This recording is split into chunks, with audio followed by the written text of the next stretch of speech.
Vladimir Putin एक ऐसा नाम जो इस समय हिटलर का पर्याय बन चुका है।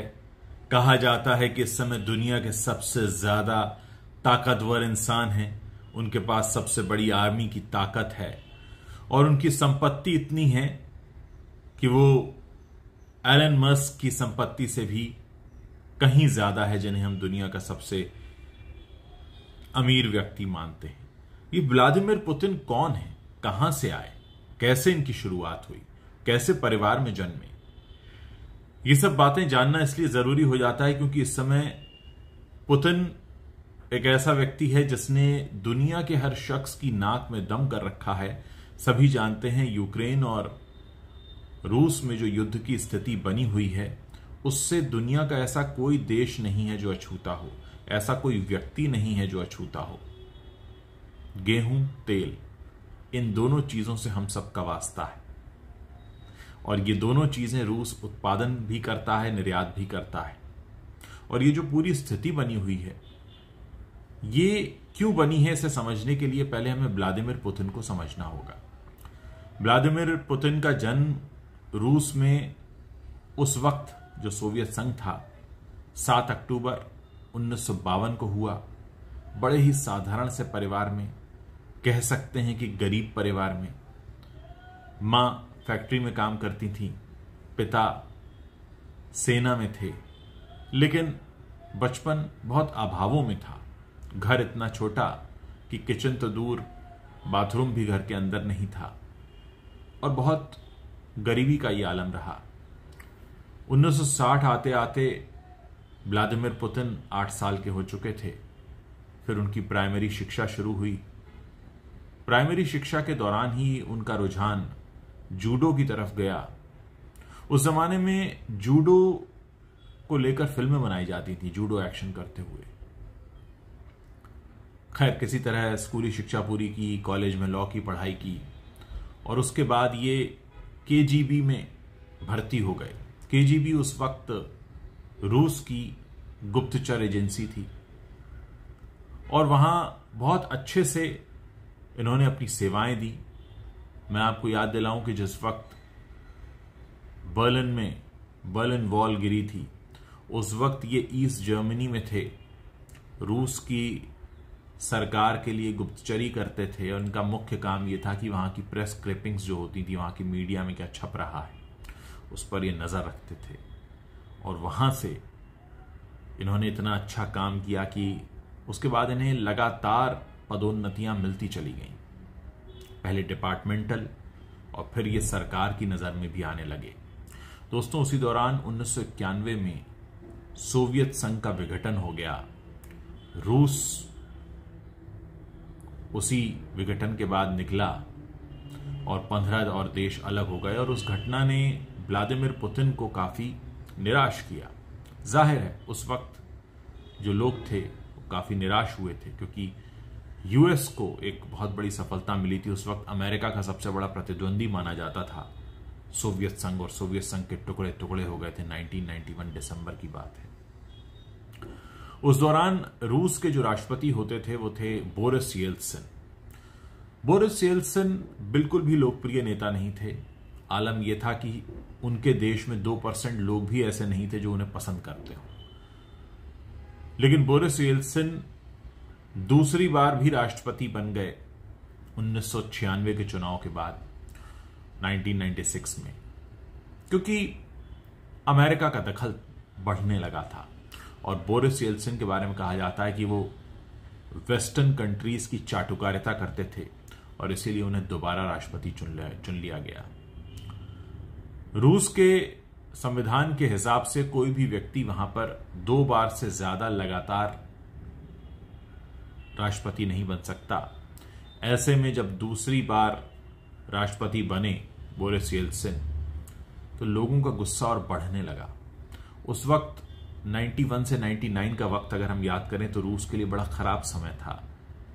रूस में महंगाई बढ़ रही थी, गरीबी बढ़ रही थी, रोजगार नहीं थे, कोई इंडस्ट्रियल डेवलपमेंट नहीं था। एक तरह से रूस गरीबी के आलम से होकर गुजर रहा था।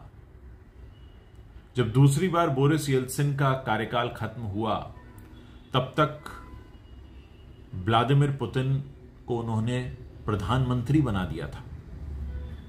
और प्रधानमंत्री जब राष्ट्रपति बोरिस येल्त्सिन के कार्यकाल में जब व्लादिमीर पुतिन प्रधानमंत्री थे, तभी से इनका रुतबा बढ़ने लगा था। और हुआ ये कि 99 में जब छोड़ा इन्होंने, इस्तीफा दिया बोरिस येल्त्सिन ने, तो व्लादिमीर पुतिन कार्यवाहक राष्ट्रपति बन गए। और कार्यवाहक राष्ट्रपति बनते ही इन्होंने अपनी पकड़ मजबूत बनानी शुरू कर दी। उन्होंने चुनाव के रास्ते सत्ता के शीर्ष तक पहुंचने का फैसला कर लिया। उसके बाद मार्च 2000 में जो चुनाव हुए उसमें उन्हें 53% वोट्स मिले। मतलब आप एक तरफ देखिए, बोरिस येल्त्सिन थे जिनको देश में 2% लोग भी नहीं चाहते थे, फिर आ गए व्लादिमीर पुतिन जिन्हें देश में 53% लोग चाहते थे। और ऐसा कहा जाता है कि मार्च 2000 से वो लगातार सत्ता में बने हुए हैं। बीच में 2008 से 2012 का एक समय ऐसा आया जब व्लादिमीर पुतिन राष्ट्रपति नहीं थे, लेकिन तब भी वो, क्योंकि उन्होंने अपने ही एक व्यक्ति को राष्ट्रपति बना दिया था, तो सत्ता की पकड़ उन्हीं के हाथ में थी। और ऐसा कहा जाता है कि स्टालिन के बाद, रूस के जो तानाशाह हुए हैं जोसेफ स्टालिन, उनके बाद रूस की सत्ता पर सबसे लंबे समय तक काबिज रहने वाले व्यक्ति व्लादिमीर पुतिन ही हैं। 2008 तक ये 2 बार राष्ट्रपति चुने गए। 2008 में इन्होंने अपने एक व्यक्ति को बनवा दिया राष्ट्रपति, लेकिन कमान अपने हाथ में रखी। और 2012 में ये फिर से बन गए। और जब 2012 में ये तीसरी बार राष्ट्रपति बने तो उन्होंने थोड़ा संविधान बदल दिया। इन्होंने कहा अभी तक 4 साल तक रहता था राष्ट्रपति, अब से 6 साल रहेगा। तो 2018 तक ये रहे। और 2018 में ये फिर से निर्वाचित हो गए। तो 2018 के बाद 2024 तक तो ये रहेंगे ही। और इन्होंने कई तरह के ऐसे संशोधन किए जिससे इनकी जो शक्ति है वो बढ़ती चली गई। और दोस्तों, ऐसा नहीं है कि व्लादिमीर पुतिन को सब पसंद करते हैं। व्लादिमीर पुतिन को बहुत से लोग पसंद नहीं भी करते हैं, लेकिन सबसे बड़ी बात यह है कि रूस में जो भी व्यक्ति व्लादिमीर पुतिन को पसंद नहीं करता वो गायब हो जाता है। वो रातों रात खत्म हो जाता है। कहां जाता है नहीं पता चलता, कहां गया, क्या हुआ, कुछ पता नहीं। एक नवल्नी भी है। नवल्नी जो है वो वहां के यूट्यूबर हैं। उन्होंने बहुत सारे वीडियोस बनाए हैं पुतिन के खिलाफ, पुतिन के पास कितनी अवैध संपत्ति है उसके बारे में। नवल्नी को भी इन्होंने कई बार जहर देकर मारने की कोशिश की, लेकिन नवल्नी का जो जन समर्थन है वो काफी है, इसलिए उसे मार नहीं पाए अब तक। कई बार नवल्नी को उन्होंने मारने की कोशिश की है। इस बार भी जब मॉस्को की सड़कों पर रूस की जनता उतरी थी तो उस वक्त नवल्नी ने ही जेल के अंदर से कहा था कि भाई आपको सड़क पर उतरने की जरूरत है, जो यूक्रेन पर आक्रमण किया ये सही नहीं। पुतिन का अगर हम बात करें तो बचपन से ही जो लोग उन्हें जानते हैं वो कहते हैं बड़े अग्रेसिव थे ये। तभी इन्हें जूडो में भी इंटरेस्ट था।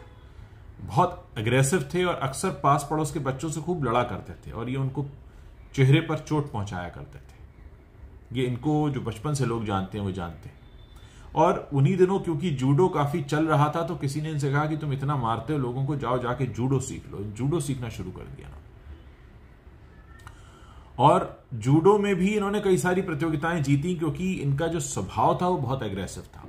आज भी व्लादिमीर पुतिन ये कहते हैं कि अगर मेरी जो इच्छाएं हैं वो पूरी नहीं हुई तो उसके लिए मैं किसी भी हद तक जा सकता हूं। आपको मालूम होगा ऐसे कई न्यूक्लियर हथियार हैं इनके पास जो 10 मिनट में दुनिया के किसी भी कोने तक पहुंच सकते हैं। बताया जाता है कि स्कूली पढ़ाई पूरी करने के दौरान ही इन्होंने तय कर लिया था कि वो इंटेलिजेंस के लिए काम करेंगे और उसमें सेलेक्ट भी हो गए। 1975 में इनके पास लॉ की डिग्री आई है और फिर ये सोवियत सीक्रेट पुलिस फोर्स जो केजीबी था उसमें चले गए। जर्मनी में इनकी पोस्टिंग हुई। वहां इनका काम था कि भाई मीडिया पर नजर रखें, कैसी खबरें छप रही हैं, क्या हो रहा है। बर्लिन वॉल जब गिरी है उसके बाद उन्होंने रूस वापस लौटने का फैसला कर लिया। और रूस जब ये वापस आए तो ये सोचकर आए थे कि अब मैं सत्ता में अपनी पहुंच मजबूत करूंगा क्योंकि मुझे अब कुछ और बड़ा करना है। रूस आने के बाद एक लगातार इनको प्रमोशन मिलते चले गए। ये लोगों को काफी प्रभावित करते थे, बहुत एग्रेसिव थे, इनके खिलाफ कोई बोलने का साहस नहीं करता था।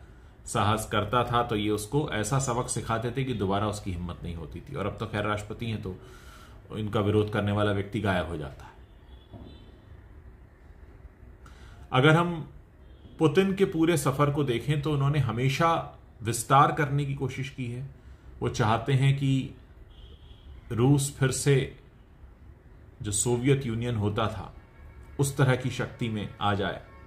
2014 में इन्होंने क्रीमिया को अपने कब्जे में ले लिया था।